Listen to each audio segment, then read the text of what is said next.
At the news, and the Independent Electoral and Boundaries Commission, IEBC, is downplaying reports that at least 23 managers and 17 regional coordinators are plotting to resign en masse instead of undergoing a fresh vetting process as demanded by the opposition court in a statement. Now dispatched to the media, IEBC, through its Communication and Public Affairs Office, admits that whereas the Commission's CEO Ezra Chiloba held a meeting with senior managers on Wednesday, none indicated being opposed to any vetting as long as it is fair and objective, even as highly placed sources within IEBC confirmed that indeed some managers are plotting to resign alongside 4 other commissioners. So what exactly is unfolding at IEBC? Will the center hold at the poll agency? Well, Duncan Khaemba begins our bulletin with that story.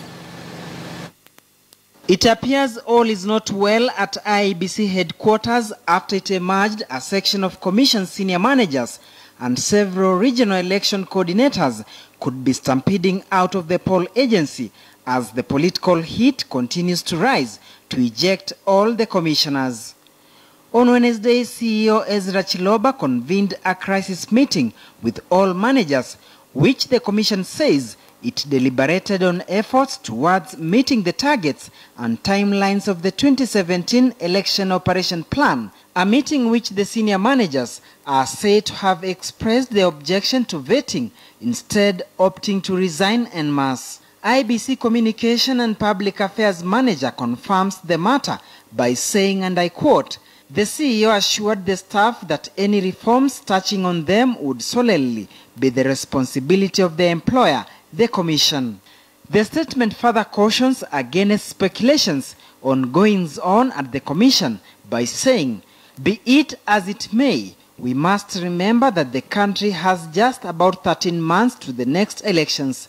Those involved in the discussions must strike a balance between what is desirable and what is practical."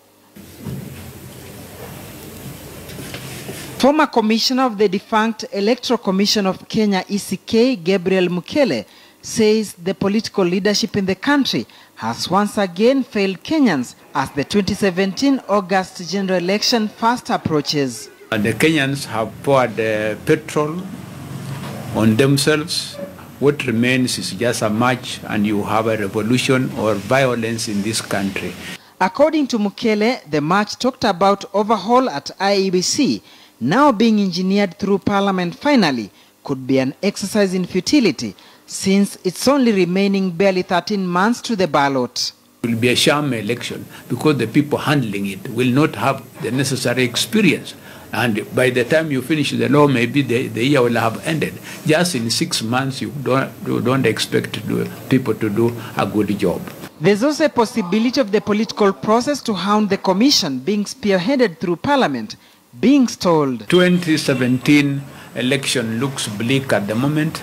In its recommendations to the nation, the Kriegler Commission, which carried out independent review into the 2007 post-election violence, made it clear that ideally a fully composed commission should be in office for 2 years prior to the conduct of general or presidential elections. Commissioners now you will bring in if they are going to be new. Just when are they going to get time to study the law, study the practice? By the time we were doing elections in 2002, some of us had already been up there for more than 8 years.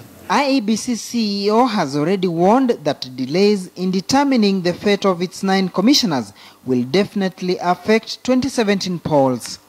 Duncan Khaemba, KTN News.